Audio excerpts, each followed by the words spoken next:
উদ্বেগ উৎকণ্ঠা ছিল চারিদিকে, ছিল নতুন নতুন গুজব। গত ৩ মাস ধরে বাংলাদেশ ভারত সম্পর্কে যা ঘটেছে তা ৫২ বছরের ইতিহাসে নজিরবিহীন। কেন এমনটি হলো? ভারতকে তো বাংলাদেশের মানুষ বন্ধু জ্ঞান করে, ৭১-এর মহান মুক্তিযুদ্ধে তাদের অবদান অনস্বীকার্য, কিন্তু ৫ই আগস্ট বাংলাদেশে রক্তাক্ত অভ্যুত্থানের পর ভারতের সেই ভূমিকা নিয়ে প্রশ্ন উঠল। ঠুনকো কিছু ঘটনা নিয়ে শোরগোল ফেলে দিল ভারতীয় মিডিয়া। একটি সার্বভৌম রাষ্ট্রকে রীতিমতো চ্যালেঞ্জের মুখে দাঁড় করানো হলো। এসব তথ্য তুলে ধরে একটি প্রতিবেদন প্রকাশ করেছে জাতীয় দৈনিক মানবজমিন। দৈনিকটির রাজনৈতিক ম্যাগাজিন জনতার চোখে বলা হয় যে সবই হলো রাজনৈতিক বিবেচনা থেকে। বাংলাদেশের অভ্যন্তরে টার্গেট করে সংখ্যালঘুদের নির্যাতন করা হচ্ছে এমন একটা সুর তুলে সীমান্তের ওপারে কিছু অনাকাঙ্ক্ষিত ঘটনা ঘটানো হলো, রক্ষা পেল না বাংলাদেশের মিশনও। ভারতীয় রাজনীতিবিদরা অহেতুক অপ্রয়োজনীয় বাক্যবাণে বাংলাদেশের গায়ে কালিমা লেপনের চেষ্টা করলেন। শান্ত এই ভূমিতে জাতিসংঘ শান্তিরক্ষী পাঠানোর প্রস্তাবও করে বসলেন। হ্যাঁ, এটা সত্য যে ৩৬ জুলাই খ্যাত ৫ই আগস্ট বদলে দিয়েছে এই বদ্বীপের শাসন ব্যবস্থা তথা রাজনীতির হিসাব নিকাশ। দিল্লির সমর্থনে বাংলাদেশের মানুষের ঘাড়ে চেপে বসা শেখ হাসিনার স্বৈরশাসনের শোচনীয় পতন হয়েছে ওই দিনে।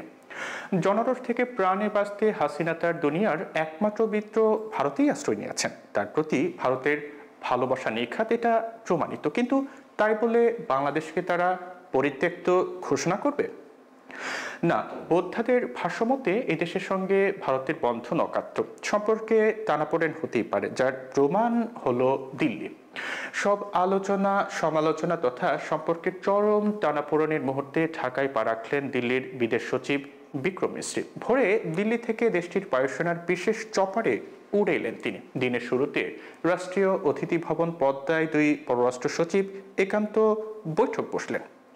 পরে বসলেন পররাষ্ট্র সচিব পর্যায়ের বাৎসরিক স্টক টেকিং বা স্ট্রাকচার আলোচনায়, নাম ফরেন অফিস কনসালটেশন বা FOC। প্রায় ৩.৫ ঘন্টা স্থায়ী ওই আলোচনা মধ্যাহ্নভোজের মধ্য দিয়ে শেষ হলো।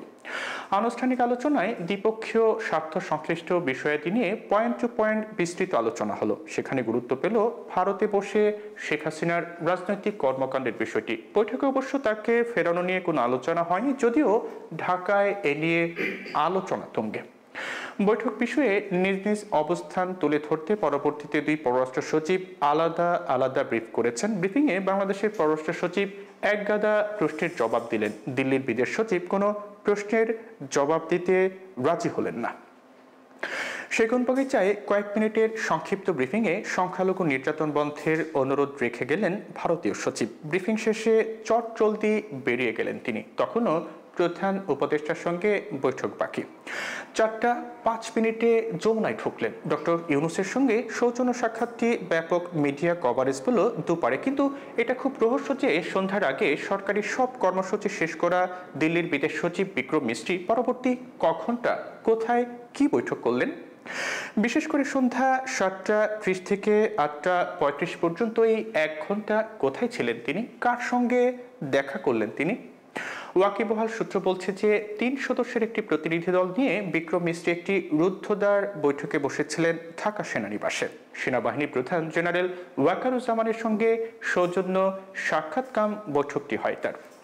মানবজমিনের প্রতিবেদনে বলা হয় যে সেই বৈঠকে কি আলোচনা হয়েছে তা নিয়ে জানা ও বোঝার চেষ্টার কোনো কমতি ছিল না। এই বিষয়ে পররাষ্ট্র মন্ত্রণালয় এবং ভারতীয় হাইকমিশনে যোগাযোগ করা হয়, কিন্তু আনুষ্ঠানিক কোনো বক্তব্য পাওয়া যায়নি। তবে প্রতিরক্ষা সংক্রান্ত একাধিক দায়িত্বশীল সূত্র এটা নিশ্চিত করেছে যে সেনানিবাসস্থ বাসভবনে সফররত ভারতীয় পররাষ্ট্র সচিবের নেতৃত্বে ৩ সদস্যের প্রতিনিধি দল সেনা প্রধানের সঙ্গে সৌজন্য সাক্ষাৎ করেছেন।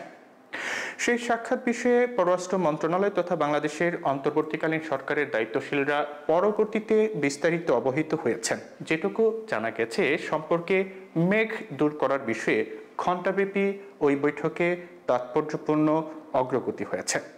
বিশেষত দূরে থেকে বিদেশ সচিব বা দিল্লি যা ভাবছিল, বাংলাদেশ সফর করে একটি ইতিবাচক ধারণা নিয়েই ফিরেছেন ভারতের বিদেশ সচিব।